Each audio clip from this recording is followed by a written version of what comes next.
What's up, guys? My name is Ryan. It's Tuesday, January 27th. Been a busy week already in the markets.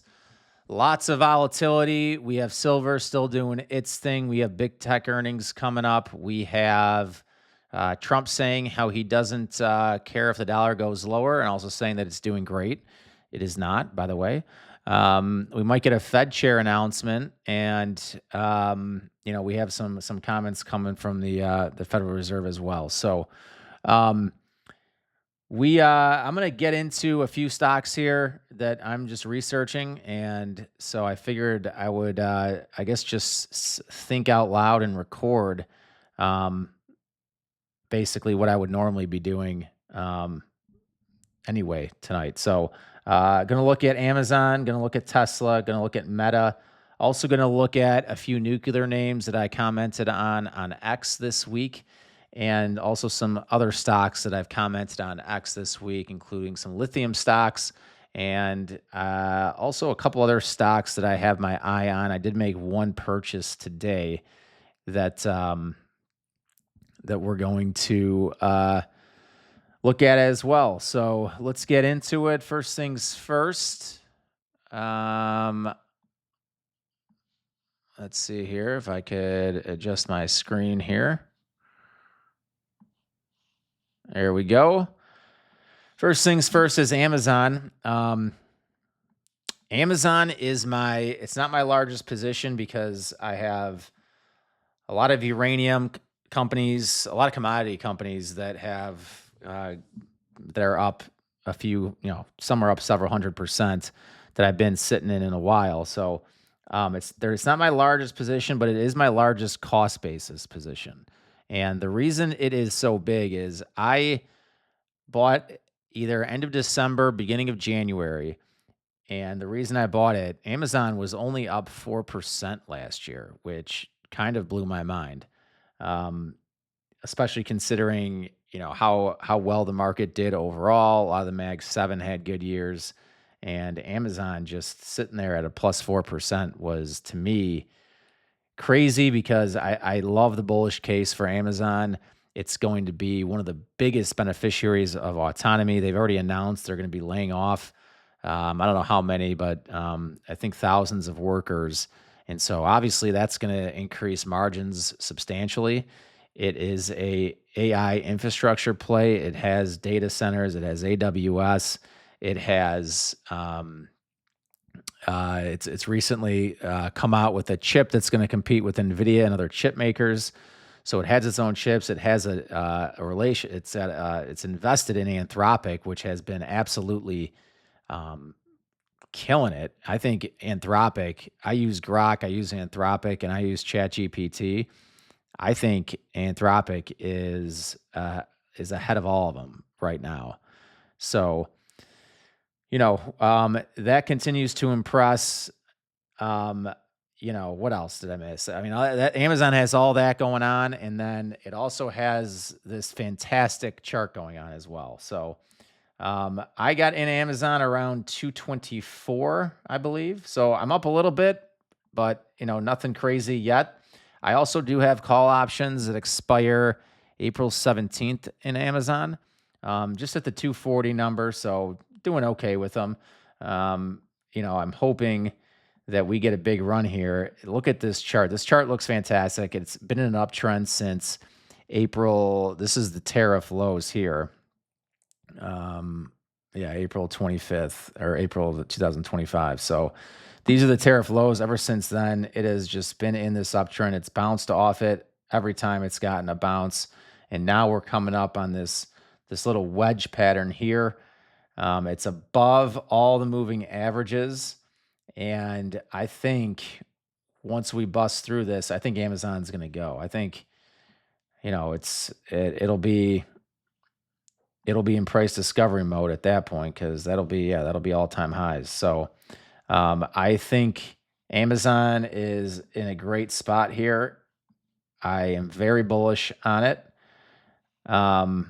We'll see. I mean, it could bounce down one more time and hit this and then go, but I don't know. We'll see if we get more comments about how the dollar is doing great, and we don't care if it's going lower. Which at this point, I think it's only going lower, and we might get a bullish.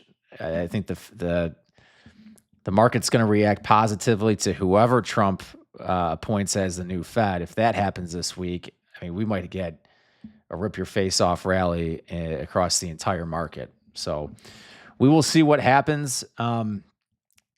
Amazon doesn't report till next week. I usually do not hold options through earnings reports.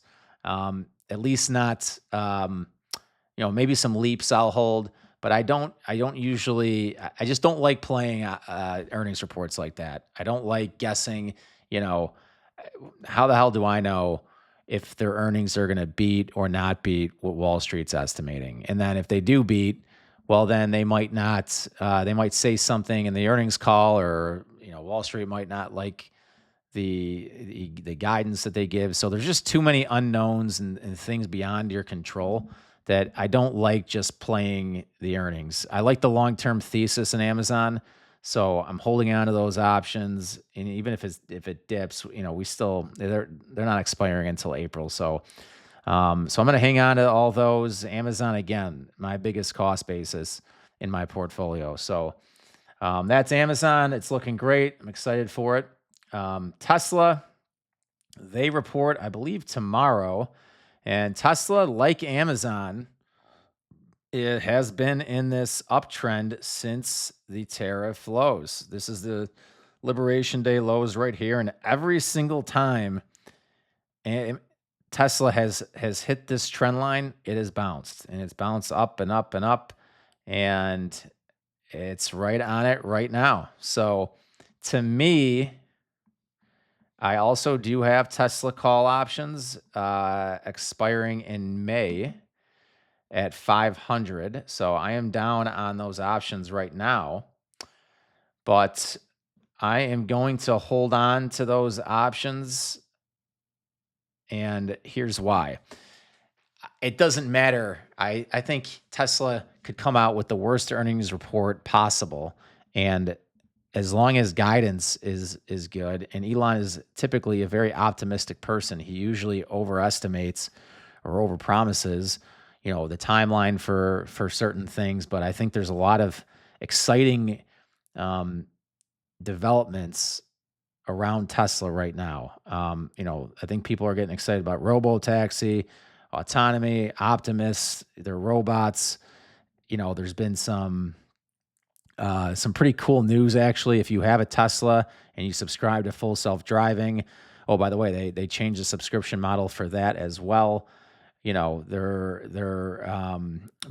I read that if you have a Tesla and you subscribe to full self-driving, you could, if you're not driving it or not using the car, you can just basically turn full self-driving mode on and turn it into a robo-taxi. So it'll pick people up while you're sitting at home or out at the bar, whatever, which is insane. I think the earnings report, the financials are not going to matter for Tesla.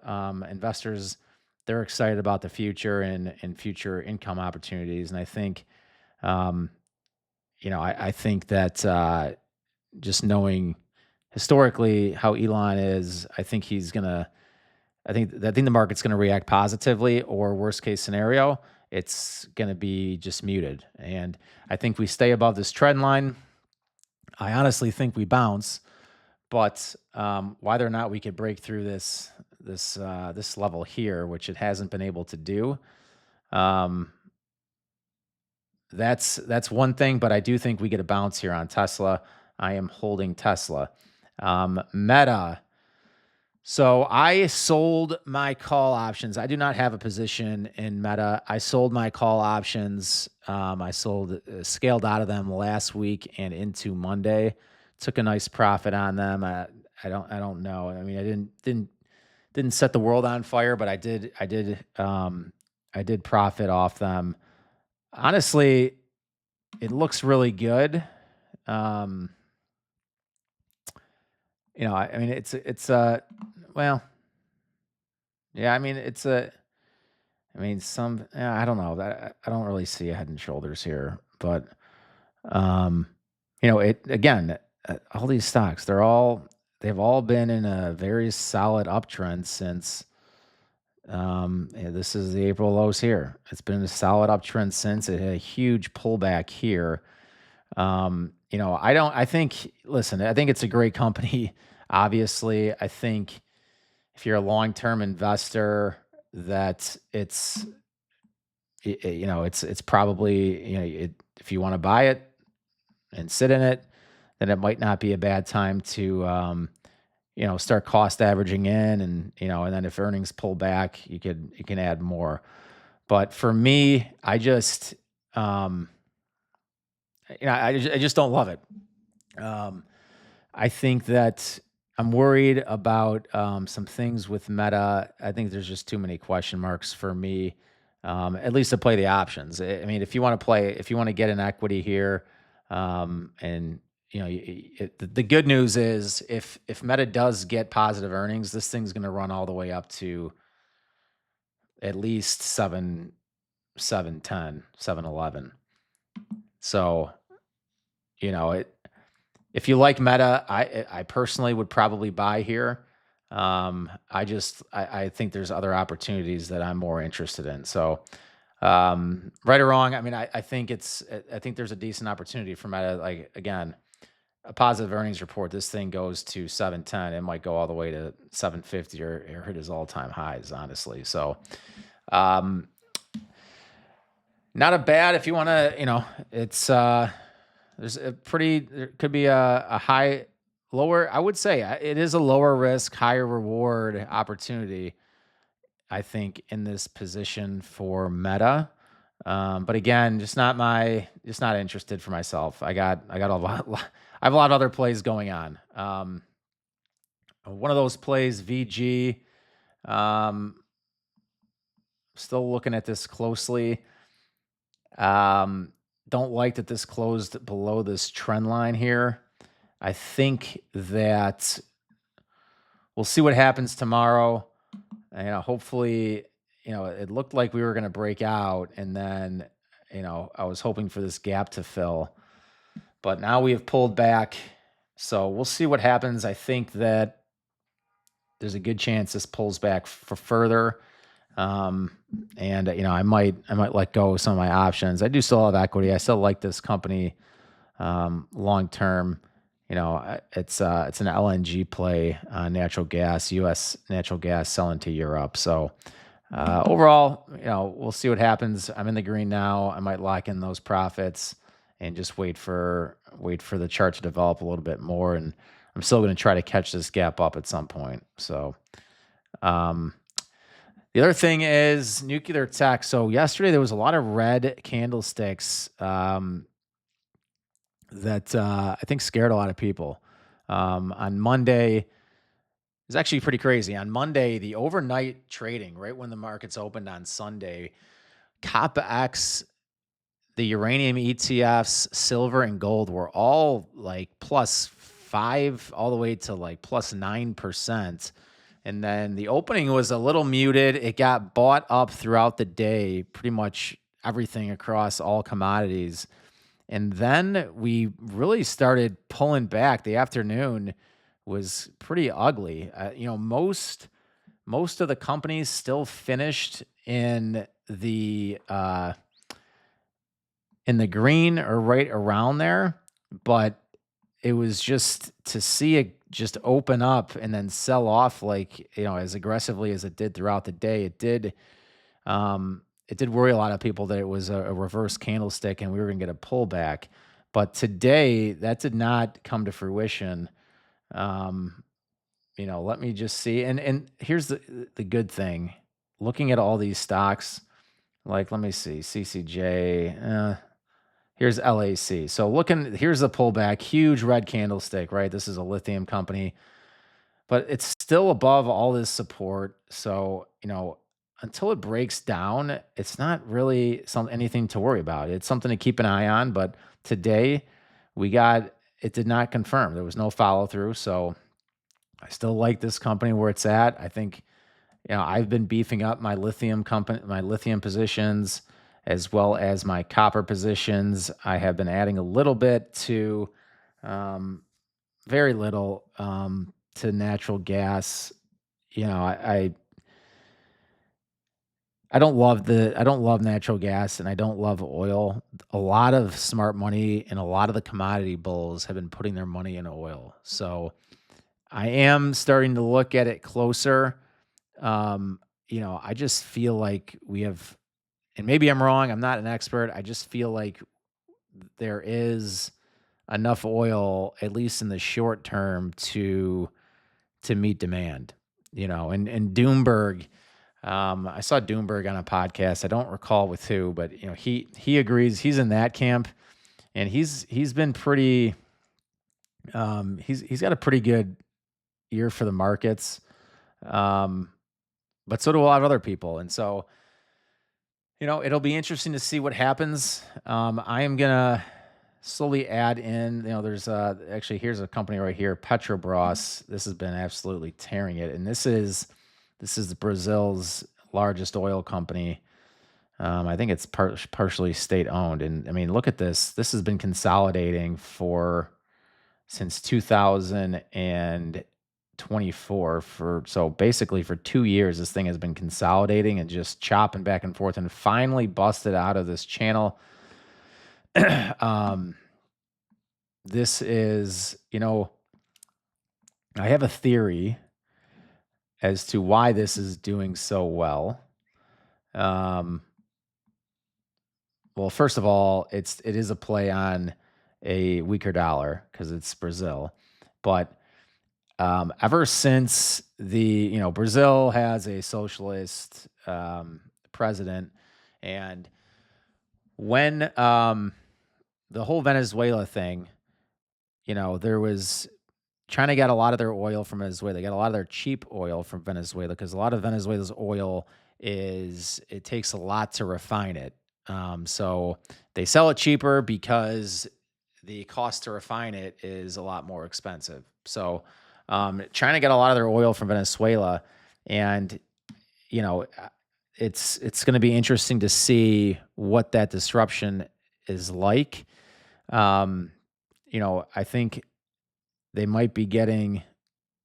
I think the market thinks that a lot of their replacement oil. Now that there still seems to be a lot of question marks in Venezuela, but it appears that the new regime there, which is I guess the same government, but new the vice president now is the president, and they seem to be playing ball with the United States and Trump. So, I think Brazil left leaning government could potentially, might be replacing some of the oil that Venezuela was providing to China.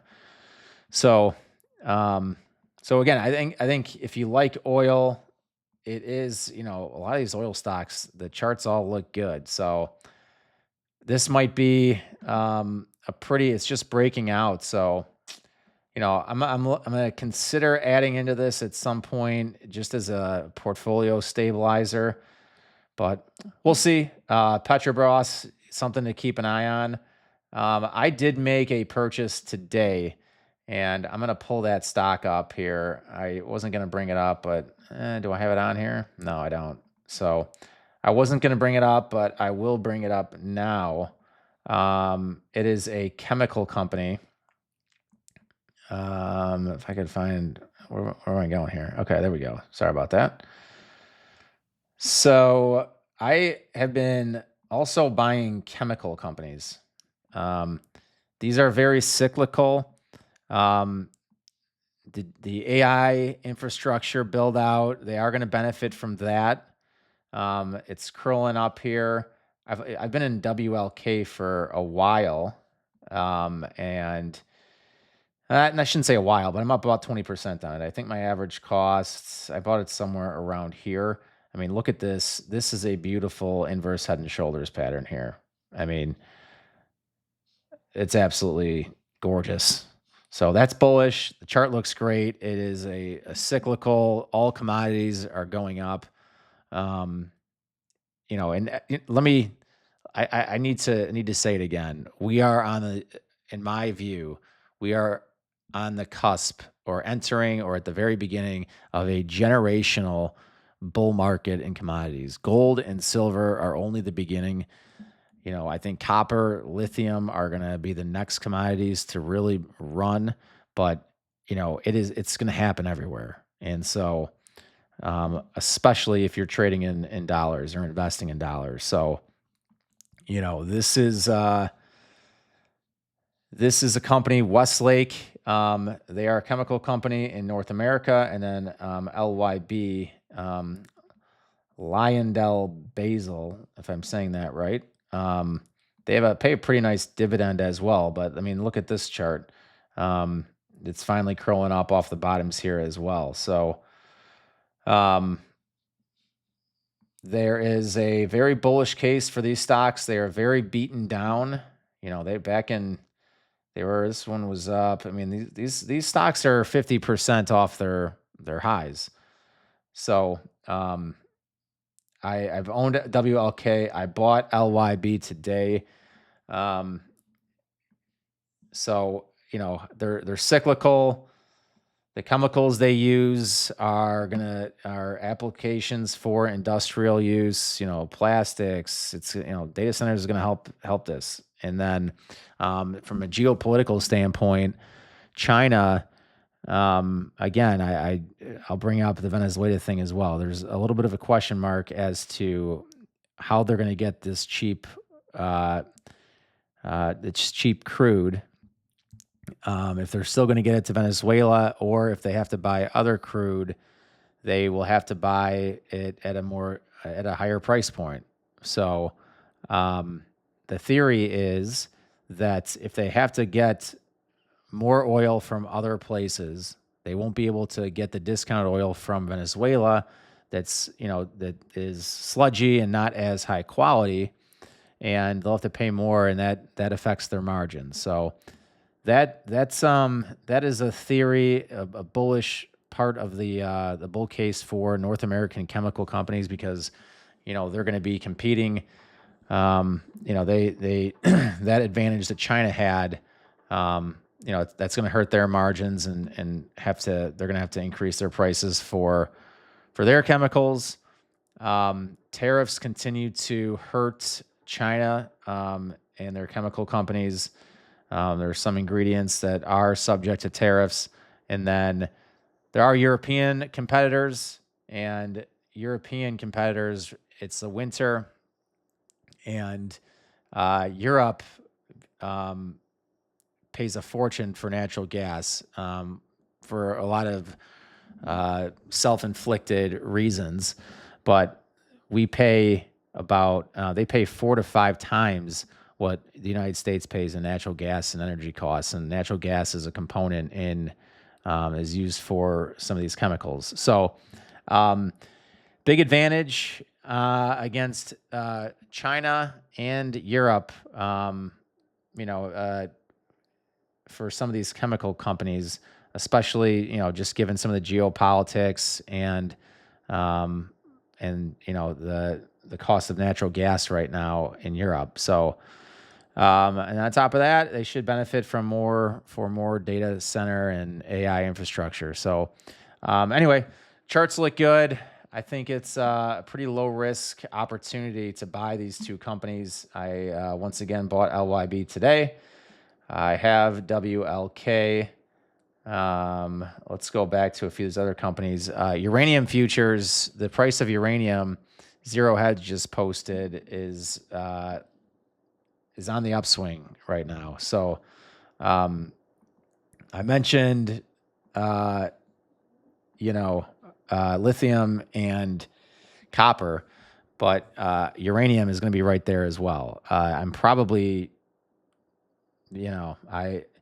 I'm so bullish on all commodities, it's hard to pick which one I like the most. I probably like uranium companies the most, just because they're a lot more beaten down than a lot of these copper and lithium. Silver miners I'm still very bullish. Silver miners, very bullish. Gold miners. I just think there's a lot of these nuclear names are beaten down quite a bit, and I think they're going to run. So extremely bullish. uranium and nuclear. OKLO, I keep talking about this one. Beautiful inverse head and shoulders pattern here. This is bullish. I jumped the gun on an options play with OKLO. I have to admit, I bought right here some options, some expiring in February and others expiring in April. So jumped the gun a little bit. I'm still optimistic that they're going to come in. I mean, I'm not worried at all about the April options, but the February ones, I think if I recall, 106 or something, maybe 105. So it's got to put on a pretty big move here to over the next 2-3 weeks for those to come in the money. But I'm honestly, I haven't lost all hope, and I think we're still above support here. I think that this is going to surprise and finally break out of this falling wedge and then move up. But again, I do have time decay on those February options. So we'll see. I should have waited for this thing to break out of this wedge, this falling wedge, and confirm before I bought the options. But I made a mistake. So can't bat 1,000. But again, they haven't expired yet. So we will see. Lightbridge. Look at this huge red candlestick yesterday. I mean, it retraced all the way down to, what is this? The 100-day moving average.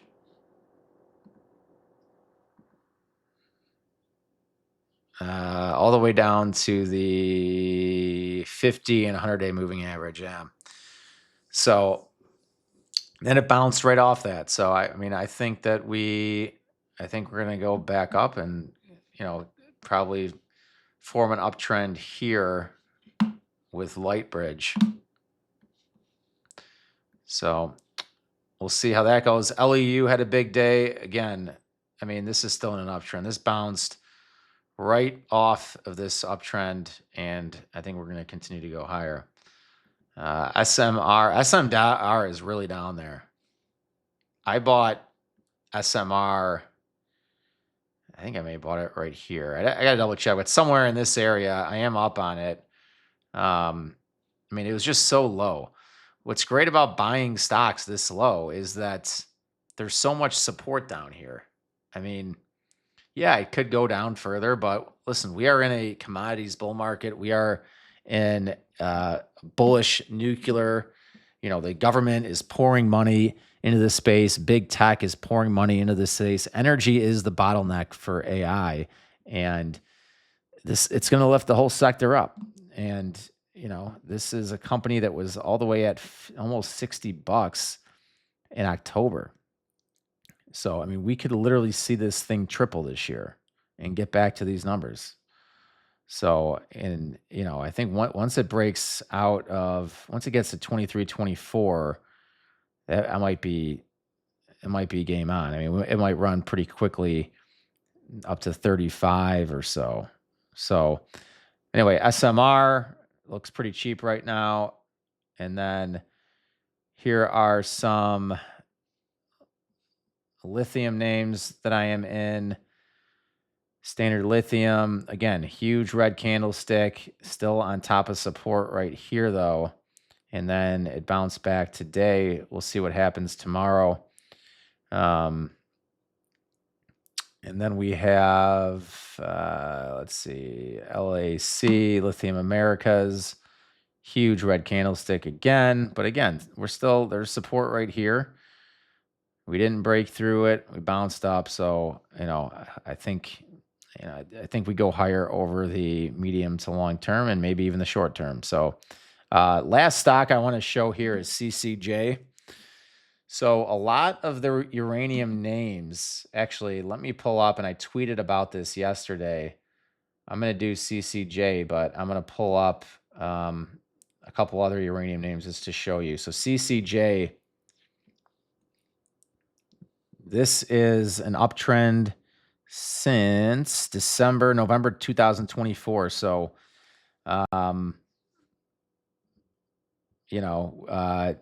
over a year. And we hit this back in this past October, came all the way down here.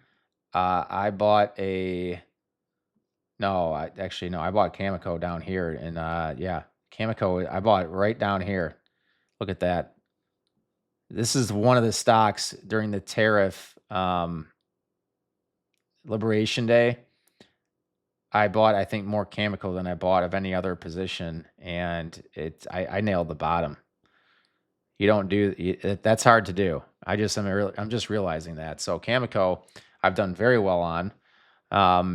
It hit this trend line, bounced back in October when there was that sell off, and it's battled all the way back, and it's trying to break through this, which is very interesting.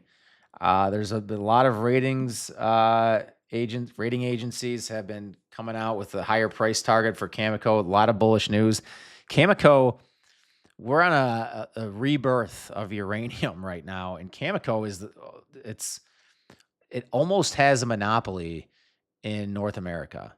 There's other companies that produce uranium, but not a lot. There's companies that are coming on, but I mean, this company is an absolute beast. And the market share, I have to look and see what its actual market share is of uranium. I'm sure AI can tell me. Matter of fact, I'm going to look that up right now. Well, as ChatGPT, what is the total market share of uranium in North America for Cameco, and also for the total market share for uranium across the entire globe?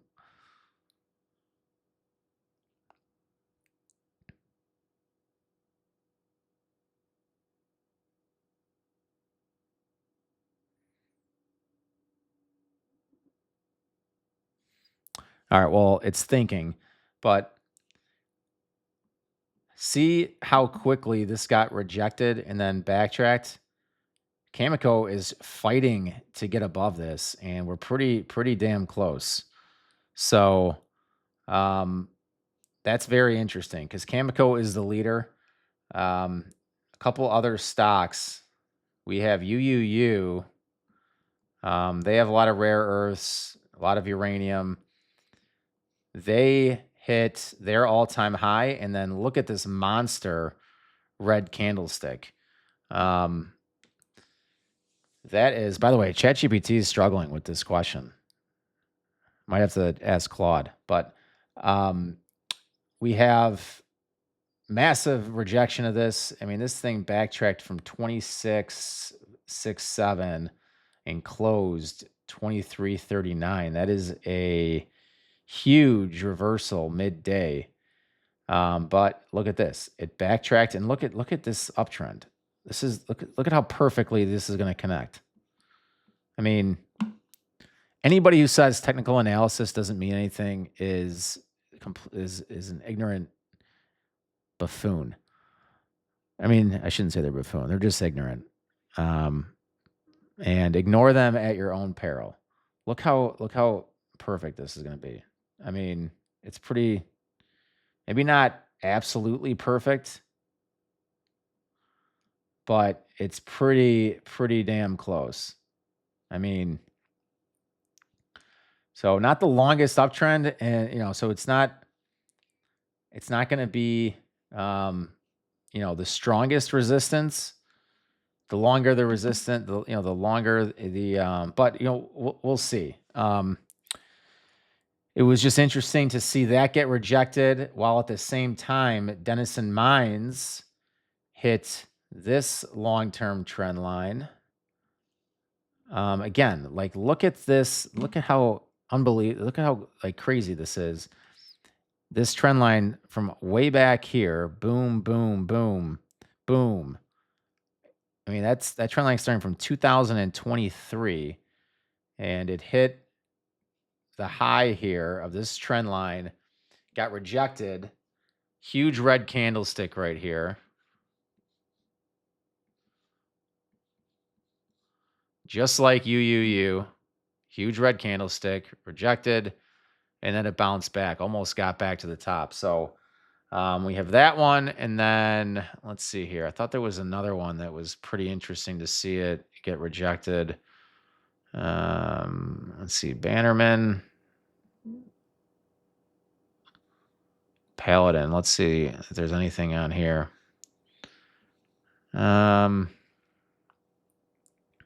don't know. Off the top by just looking at it quickly, at a glance, I don't see anything crazy there, but it is just interesting to see UUU get rejected like that at its all-time high.